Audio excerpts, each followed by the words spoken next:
Growing up in a home with an alcoholic parent can make happiness feel like it's something other people feel, or something that you really struggle to grasp onto.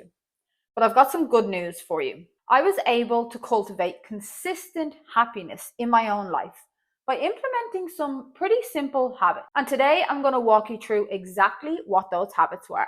So get your pen and your paper ready. I'm Corey. I'm a trauma-informed mind-body practitioner.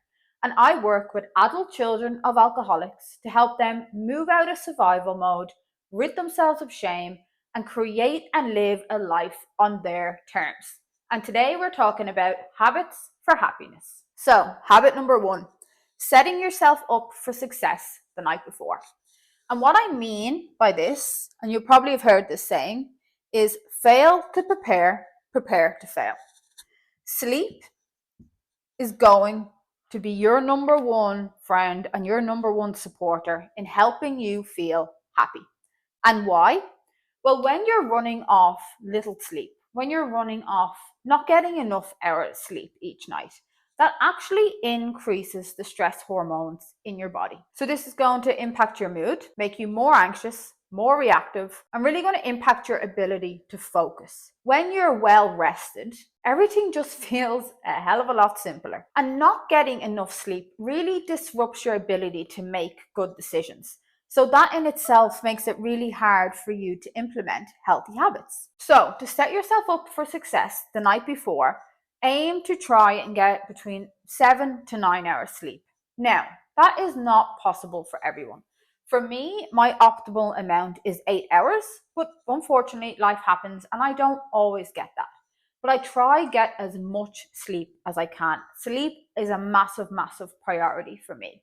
Because I know if I've had enough sleep, if I am well rested, my ability to wake up and make good decisions for my health and my happiness the next day is going to be a lot stronger than when I wake up, I've had fuck all sleep, and I'm just like, I'm too tired, I couldn't be bothered, I don't care. So, habit number 1, making sure you're setting yourself up the night before with getting sufficient sleep. Habit number 2, probably my favorite habit, is no phone first thing in the morning.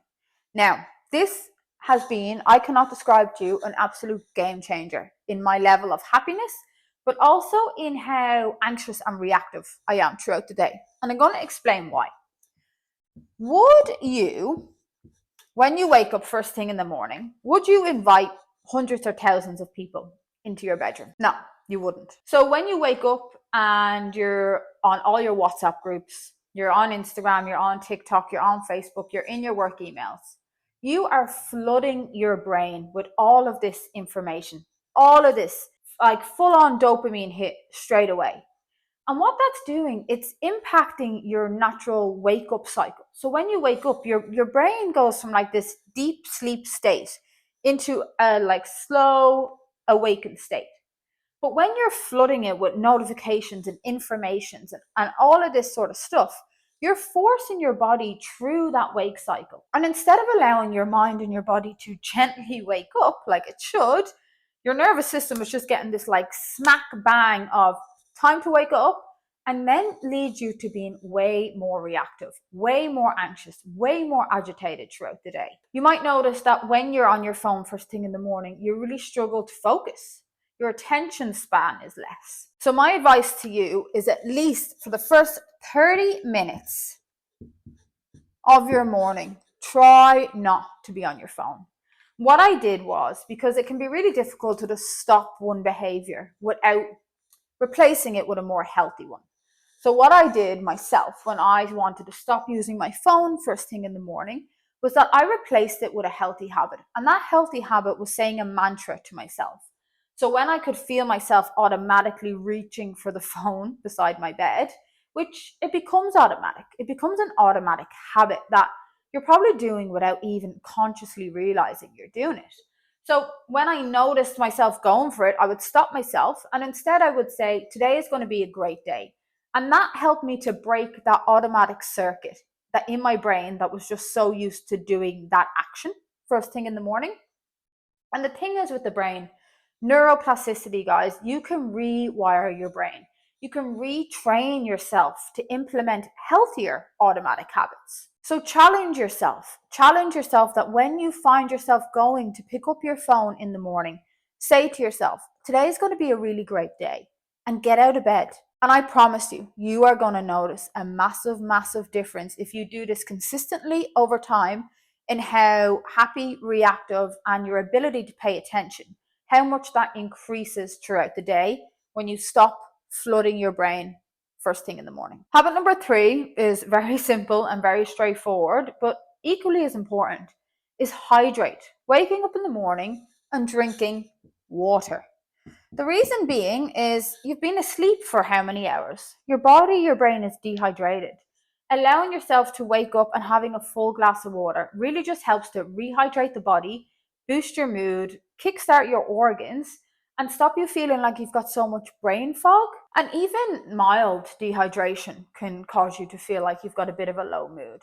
So do what you can to support yourself when you're naturally maybe someone who is just at a baseline of a low mood, like me. Supporting yourself with this simple things that you can implement is really going to help you increase your chances of feeling happy. Now, number 4 is something that a lot of people struggle with, and that is no caffeine. Now, not saying no caffeine ever. I'm just saying at least for the first 30 minutes to an hour when you wake up, try not to have your beautiful, glorious cup of coffee. The reason being is when you wake up, you get a natural spike in cortisol. So your body will naturally spike in the stress hormone cortisol to wake you up. That's fine, that's normal. But when you drink coffee, that increases your cortisol. So you're automatically spiking it even more, which can lead to the feeling of anxiety, agitation, overwhelm, reactivity. And all of a sudden you go on this like high, and you're like, fuck yeah, I feel good, I've got energy. But then you go boom, and you hit a real low peak. And that's because your body is flooded with way too much cortisol first thing in the morning. So if you can wait at least 30 to 60 minutes before you have your cup of coffee, it's really going to help you feel more balanced throughout the day. So you could wake up, say your morning mantra, have a glass of water, get yourself ready, then have a cup of coffee, or get the kids ready, whatever you need to do. Then have your cup of coffee. And you could even use your cup of coffee as like your reward system. Because I used to do this when I was starting to implement habits and healthier habits into my life. I would give myself a reward, and I would really look forward to my cup of coffee in the morning.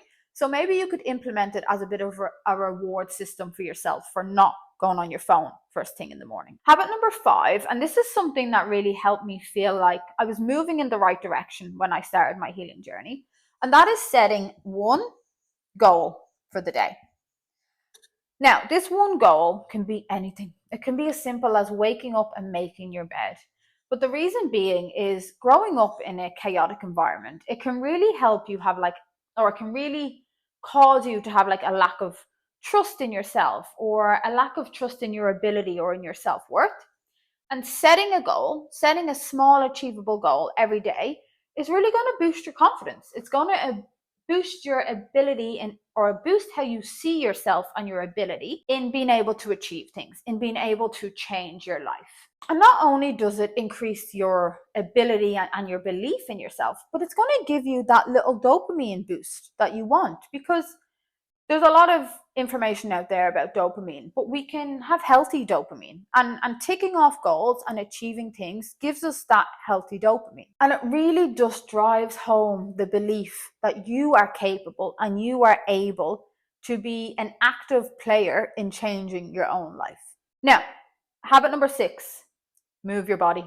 This is so important for your mental health, guys, and for your overall level of happiness, is move your body. Now, when I say move your body, you do not have to go and spend 2 hours at the gym. You don't have to go and do a 5K run. It can be as simple as 15 minutes every day. And that 15 minutes can look like whatever you want it to be. So it can be getting out for a walk. It can be dancing around the kitchen. It can be going to the gym if you want it to be. It can be yoga.